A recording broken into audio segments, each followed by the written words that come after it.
Hello everyone. So for today we are going to discuss the different kind of metabolic bone diseases that is also known to be the disorders of the bone strength that is usually caused by abnormalities of minerals such as the calcium or phosphorus, vitamin D, bone mass or bone structure.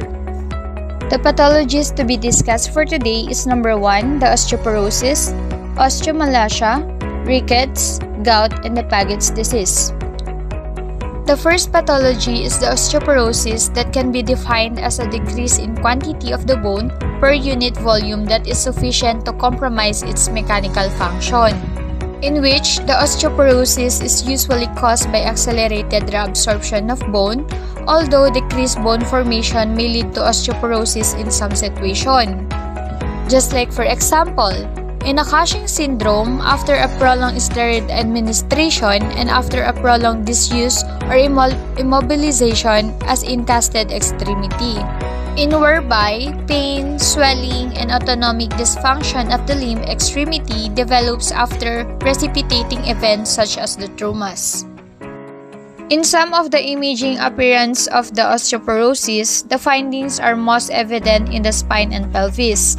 As the bone density of the vertebral body decreases, the cortex appears as relatively dense and prominent thin line producing the typical picture frame pattern, just like what we see on the picture given. For us to prevent the osteoporosis, weight-bearing exercises help build bone density and muscle mass. But for the postmenopausal osteoporosis, a hormonal replacement therapy and dietary supplements of calcium and vitamin D may reduce the development of the disease's process.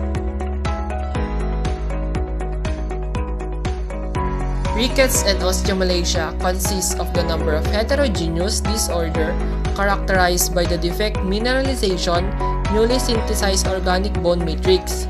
In rickets, result when the defect mineralization during skeletal growth leads to impaired epiphyseal growth, plate calcification, and bony deformities during the infancy and childhood that is equivalent to the osteomalacia in matured skeleton. In osteomalacia refers to the defect mineralization of the adult skeleton. In the radiographic appearance of osteomalacia, striking prominence of cortices of the vertebral bodies with the increase of tuberculation of the spongiball.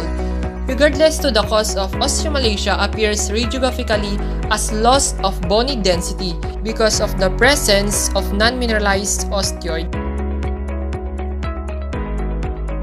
And if there is a osteomalacia for the adults, there is what we call the rickets, in which it is a systematic disease of infancy and childhood that is equivalent of the osteomalacia and immature skeleton.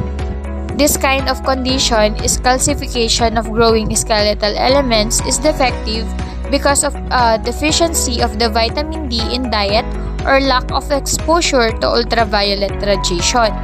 This kind of pathology is usually develops between the ages of 6 months or 1 year. One of the early radiographic changes in the rickets are best seen in the fastest growing portion of a bone, such as sternal ends of the ribs, the proximal ends of the tibia and humerus, and the distal end of the radius and ulna. Just like on the image shown, the image obtained after a therapy with a vitamin D, in which there is a remineralization of the metaphyseal ends of the radius and ulna, increased sharpness of the metaphyseal lines, and return of the epiphyseal centers to normal density and sharpness of outline. The gout is a disorder in metabolism of urine, a component of nucleic acids in which an increase of blood level of the uric acid leads to the deposition of uric acid crystal in joints, cartilage, and kidney.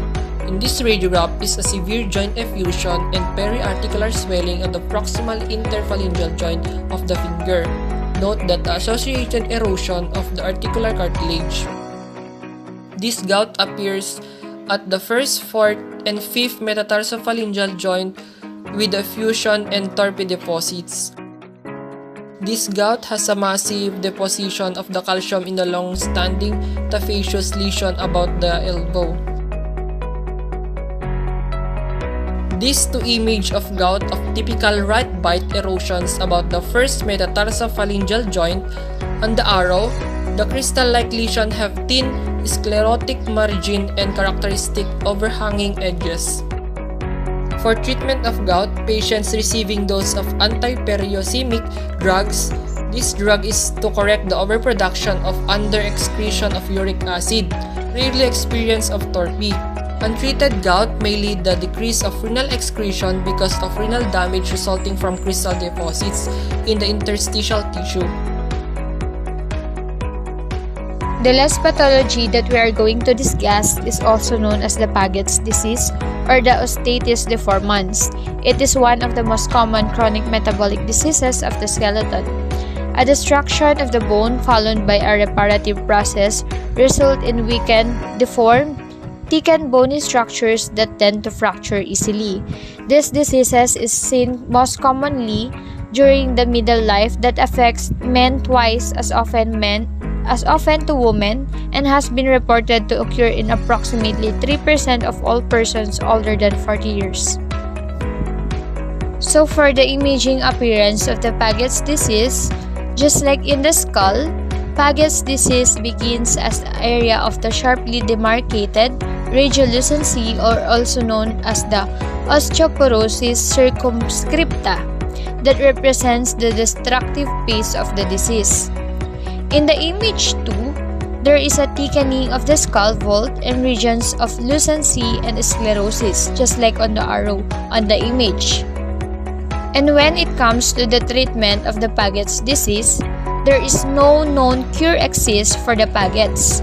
However, the process may be slowed by the administration of the bisphosphonates or one of the class of drugs that prevents the loss of bone density, in which this kind of drug bind the bone to minimize the resorption and calcitonin, which inhibits the activity of the osteoclast or known to be the resorption of cells.